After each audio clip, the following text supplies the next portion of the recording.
తెలుగు రాష్ట్రాల మధ్య కృష్ణా జలాల పంపిణీపై ఏర్పాటైన అపెక్స్ కౌన్సిల్ తొలి సమావేశం మరో గంటలో జరగనుంది. ఇందుకోసం ఇప్పటికే ఇరు రాష్ట్రాల ముఖ్యమంత్రులు చంద్రబాబు, కేసీఆర్ ఢిల్లీ చేరుకున్నారు. ఈ సమావేశంపై మరింత సమాచారం మా ప్రతినిధి నరసింహారెడ్డిని అడిగి తెలుసుకుందాం. నరసింహారెడ్డి, అపెక్స్ కౌన్సిల్ సమావేశంలో ప్రధానంగా ఏ అంశాలు చర్చకొచ్చే అవకాశం ఉంది?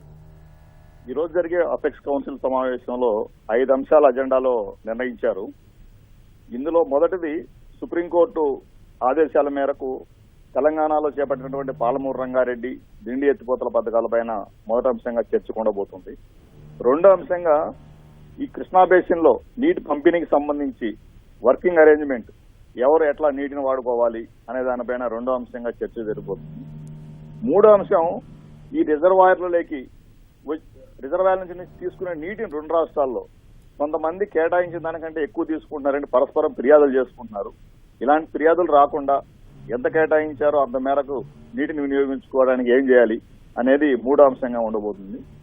నాలుగో అంశం ఈ రిజర్వాయర్ల దగ్గర నీళ్లు రిజర్వాయర్లకు వచ్చే నీటిని, బయటికి వెళ్లే నీటిని ఒక యంత్రాంగం, ఒక పారదర్శకంగా ఒక యంత్రాంగం ఏర్పాటు చేసి ఎవరైనా నీళ్లు తీసుకున్నారో లెక్క కట్టడం అనేది నాలుగో అంశం. ఐదో అంశం గోదావరి నుంచి కృష్ణా బేసిన్ కు 80 టీఎంసీలు నీటిని మళ్లిస్తున్నారు. ఈ 80 టీఎంసీల నీటిలో తెలంగాణ వాటా కోరుతుంది. ఈ వాటా ఇవ్వాలా లేదా అనే దానిపైన కూడా ఈ రోజు సమావేశంలో చర్చించబోతున్నారు. ఈ 5 అంశాలు ప్రధానంగా ఉంటాయి. ఇంకా ఏమైనా కూడా వేరే అంశాలు కూడా ముఖ్యమంత్రి చర్చించే అవకాశం ఉంది. అయితే ఈ సమావేశంలో రెండు రాష్ట్రాల వాదనలు ఎలా ఉండబోతున్నాయి?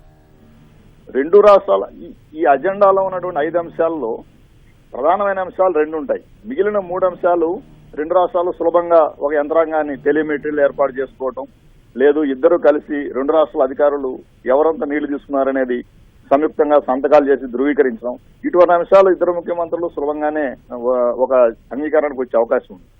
అయితే ప్రధానమైనది పాలమూరు రంగారెడ్డి, దిండి ఎత్తిపోతల పథకం. వీటిని తెలంగాణ ప్రభుత్వం ఈ 2 ప్రాజెక్టులను టెండర్లు పిలిచి గుత్తేదారులకు అప్పగించి పనులు ప్రారంభించింది. శ్రీశైలం నుంచి 120 టీఎంసీల నీటిని ఈ ప్రాజెక్టు కోసం తీసుకుంటున్నారు.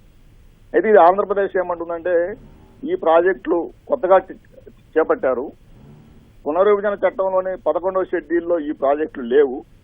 ఈ కొత్తగా చేపట్టిన ప్రాజెక్టుల వల్ల ఆంధ్రప్రదేశ్ కు చాలా నష్టం వస్తుంది. కిందనున్న ప్రాజెక్టులకు కానీ లేకపోతే శ్రీశైలం మీద ఆధారమైన ప్రాజెక్టులకు కానీ నీటి లభ్యత వీటి వల్ల దెబ్బతింటుంది. కాబట్టి ఈ 2 ప్రాజెక్టులను చేపట్టొద్దు, నిలిపేయాలని చెప్పేసి ఆంధ్రప్రదేశ్ కోరుతుంది. తెలంగాణ ఏమంటుందంటే ఈ 2 ప్రాజెక్టు కూడా ఉమ్మడి ఆంధ్రప్రదేశ్ లోనే వీటికి సంబంధించిన పరిపాలనా అనుమతి ఇచ్చారు. అప్పుడు గవర్నమెంట్ టేకప్ చేయలేదు ఈ ప్రాజెక్టును. ఈ ప్రభుత్వం వచ్చిన తర్వాత ఈ 2 ప్రాజెక్టులు టేకప్ చేసింది కాబట్టి ఇవి పాత ప్రాజెక్టు తప్ప కొత్తవి కాదు అని తెలంగాణ గట్టిగా వాదిస్తుంది. సో ఈ 2 ఆంధ్రప్రదేశ్ ఏమో ఇవి కొత్త ప్రాజెక్టులు అంటుంది, తెలంగాణ ఏమో ఇవి పాత ప్రాజెక్టులు అంటుంది. సో దీనిపైన చర్చించి మరి ఏమైనా ఒక నిర్ణయానికి వస్తారా లేదనేది చూడాల్సి ఉంది. చివరాంశం గోదావరి నుంచి కృష్ణా బేసిన్ కు 80 టీఎంసీల నీళ్లను పట్టిసీమ ద్వారా ఆంధ్రప్రదేశ్ మళ్లిస్తుంది. గోదావరి జల వివాద ట్రిబ్యునల్ ప్రకారము గోదావరి నుంచి మళ్లించే వాటర్ లో 35 టీఎంసీలు కర్ణాటక, మహారాష్ట్రకి వెళ్తాయి. మిగిలిన 45 టీఎంసీలు ఆంధ్రప్రదేశ్ ఉపయోగించుకోవడానికి అవకాశం ఉంది. ఆంధ్రప్రదేశ్ ఎక్కడ ఉపయోగించుకుంటుందంటే నాగార్జున సాగర్ పైభాగంలో ఉపయోగించుకోవాలి. గోదావరి నుంచి మళ్లించే నీరు ప్రకాశం బ్యారేజ్ ద్వారా కృష్ణా డెల్టాకి వెళ్తుంది కాబట్టి నాగార్జున సాగర్ నుంచి కృష్ణా డెల్టాకు ఆ మేరకు తగ్గించి ఎగువన వాడుకోవాలనేది గోదావరి ట్రిబ్యునల్ ఆదేశం. సో నాగార్జున సాగర్ ఎగువ భాగంలో ఉన్న తెలంగాణ ప్రాజెక్టులే కాబట్టి కృష్ణా బేసిన్ లో ఈ 45 టీఎంసీలు కూడా మాకే ఇవ్వాలని తెలంగాణ అడుగుతుంది. ఆంధ్రప్రదేశ్ అందుకు ఒప్పుకోవటం లేదు.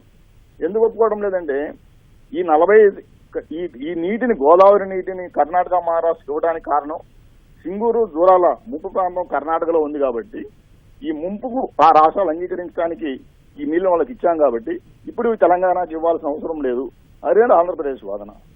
అట్లనే గోదావరి నుంచి తెలంగాణ చేపట్టే ప్రాజెక్టు కూడా కృష్ణా బేసిన్కి వస్తున్నాయి కాబట్టి ఈ నీళ్ళు ఇస్తే అందులో మాకు కూడా వాటా వస్తుందని కూడా ఆంధ్రప్రదేశ్ వాదిస్తుంది.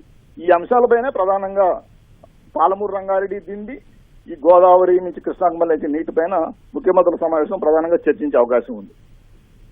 అయితే జల పంపకాలపై నెలకొన్న ప్రతిష్టంభకు ఈ సమావేశం పరిష్కారం చూపే అవకాశం ఉందా? వాస్తవానికి ఈ సమావేశంలో ప్రధానమైన అంశాలకు పరిష్కారం లభించే అవకాశాలు చాలా తక్కువ ఉన్నాయి. ఎందుకంటే పాలమూరు రంగారెడ్డి దిండి ఎత్తిపోతల పథకాన్ని రద్దు చేయడానికి తెలంగాణ ప్రభుత్వం అంగీకరించదు. వీటిని రద్దు చేయకుండా కొనసాగించడానికి ఆంధ్రప్రదేశ్ ప్రభుత్వం అంగీకరించదు. కాబట్టి ఈ ఇద్దరు చర్చకు వచ్చి ఒక అంగీకారానికి వచ్చే అవకాశాలు ఇందులో తక్కువే ఉన్నాయి ఈ అంశాలపైన. అట్లనే గోదావరి నుంచి మళ్లించే నీటిపైన కూడా.